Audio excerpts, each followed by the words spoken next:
ನಮಸ್ಕಾರ ಪದ್ಮನಾಭ್ ಜೇಡಿಗ ಸರ್. ನಮಸ್ಕಾರ ಸರ್, ಈಗ ಮಾನ್ಯ ಸಿದ್ದರಾಮಯ್ಯನವರು ರಾಜೀನಾಮೆ ಘೋಷಣೆ ಮಾಡಿದ್ದಾರೆ.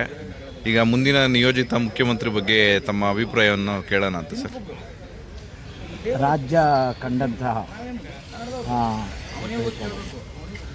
ಒಬ್ಬ ಧೀಮಂತ ಮುಖ್ಯಮಂತ್ರಿ ಮಾನ್ಯ ಸಿದ್ದರಾಮಯ್ಯನವರು ರಾಜೀನಾಮೆಯನ್ನು ಕೊಟ್ಟಿದ್ದಾರೆ. ನಿಯೋಜಿತ ಮುಖ್ಯಮಂತ್ರಿ ಡಿ ಕೆ ಶಿವಕುಮಾರ್ ಅವರಿಗೆ, ಗೌರವಾನ್ವಿತ ಡಿ ಕೆ ಶಿವಕುಮಾರ್ ಅವರಿಗೆ ಸ್ವಾಗತವನ್ನು, ಅಭಿನಂದನೆಯನ್ನು ಈ ಸಂದರ್ಭ ನಾನು ಸಲ್ಲಿಸ್ತಾ ಇದ್ದೇನೆ. ಅದೇ ರೀತಿ ಒಬ್ಬ ಮಾಸ್ ಲೀಡರ್ ಅಂತ ನಾವು ಹೇಳ್ತಾ ಇದ್ದೀವಿ. ಯೋಜನೆಗಳ ಹರಿಕಾರ, 2 ಸಾರಿ ರಾಜ್ಯದ ಮುಖ್ಯಮಂತ್ರಿ ಸ್ಥಾನವನ್ನು ಅಲಂಕರಿಸಿದವನು, ಉಪಮುಖ್ಯಮಂತ್ರಿಯಾಗಿದ್ದರು, ಹಣಕಾಸು ಸಚಿವರಾಗಿದ್ದರು, ಸುಮಾರು ಚಳವಳಿಗಳನ್ನು ಮುಖಾಂತರ ಈ ರಾಜ್ಯದ ಜನರ ಎಲ್ಲ ಕಷ್ಟ ಕಾರ್ಪಣ್ಯಗಳನ್ನು, ಅದಕ್ಕೆ ಸರ್ಕಾರದ ಏನು ಸಹಕಾರ ಆಗ್ಬೋದು ಅಂತೆಲ್ಲವನ್ನು ಮಾಡಿದಂಥ ಒಬ್ಬ ಧೀಮಂತ ನಾಯಕ.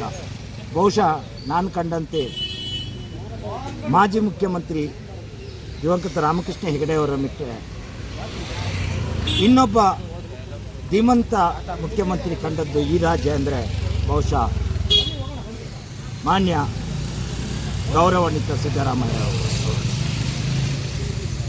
ನಿನ್ನೆ ರಾಜೀನಾಮೆಯನ್ನು ಸಲ್ಲಿಸಿದ ಮೇಲೆ ತಮ್ಮ ನಿವಾಸ ಕೃಷ್ಣಾದಲ್ಲಿ ಬಂದು ಪ್ರೆಸ್ ಮೀಟಿಂಗನ್ನು ಮಾಡಿದಾಗ ಹೈಕಮಾಂಡ್ ಏನು ಸೂಚನೆಯನ್ನು ಕೊಟ್ಟಿದೆ ಆ ಸೂಚನೆಯ ಪ್ರಕಾರ ನಾನು ರಾಜೀನಾಮೆಯನ್ನು ಸಲ್ಲಿಸಿದೆ ಅಂತ ಹೇಳಿ ಒಂದು ಸುಮಾರು ಎಚ್ ಡಿ ದೇವೇಗೌಡರ ಸರ್ಕಾರದಲ್ಲಿ ಮಂತ್ರಿಗಳಾಗಿ, ಆಮೇಲೆ ಮುಖ್ಯಮಂತ್ರಿ ಆಗಿದ್ದಾಗ ಅಹಿಂದ ಚಳವಳಿಯನ್ನು ಮಾಡೋದು, ಒಂದು ಸಂಘಟನೆಯನ್ನು ಮಾಡೋದ್ರ ಮುಖಾಂತರ ಇವರಿಗೆ ಅನ್ಯಾಯವನ್ನು ಆಯಿತು. ಅದು ಸಮಾಜಕ್ಕೆ, ಈ ರಾಜ್ಯಕ್ಕೆ ಗೊತ್ತಿದೆ. ಆ ಮುಖಾಂತರ ಬೇರೆ ಒಂದು ಸಂಸ್ಥೆಯನ್ನು ಕಟ್ಟಿದರ ಮುಖಾಂತರ ಚಾಮುಂಡೇಶ್ವರಿ ಕ್ಷೇತ್ರದಲ್ಲಿ ಮತ್ತೆ ರಾಜಕೀಯಕ್ಕೆ ಮತ್ತೆ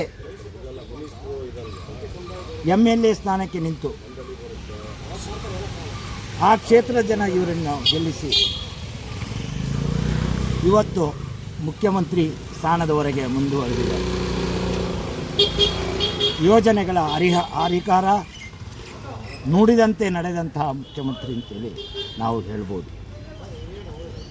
ಸುಮಾರು 5 ಯೋಜನೆಗಳನ್ನು ತಂದು ಅದನ್ನು ಯಶಸ್ವಿಯಾಗಿ ಮುಗಿಸಿ, ಹಣಕಾಸಿನ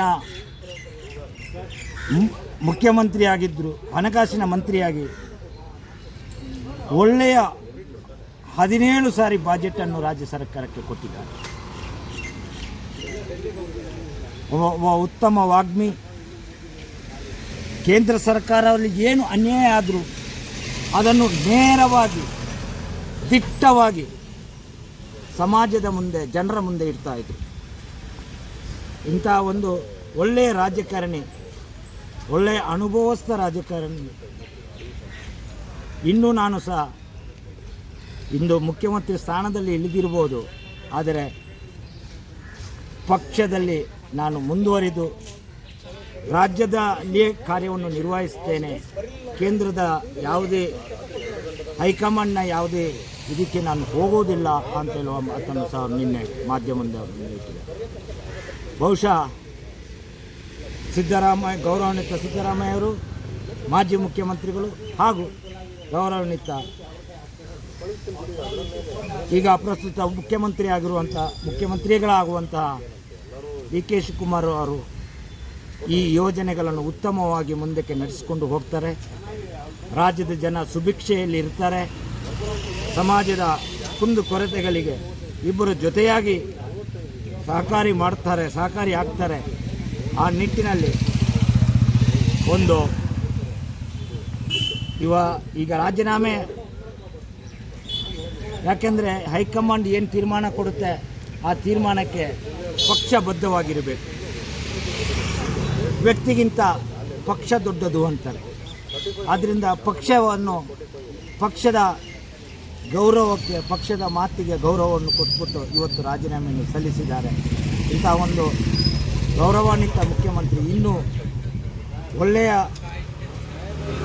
ಯೋಜನೆಗಳನ್ನು ಮಾಡಲಿಕ್ಕೆ ಸಲಹೆ ಸೂಚನೆಗಳನ್ನು ಕೊಡುತ್ತಾ ಇರಲಿ.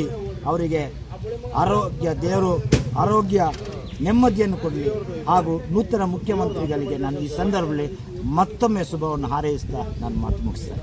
ಧನ್ಯವಾದಗಳು ಪದ್ಮನಾಭ ಜಟೀಲ್ ಅವರೇ.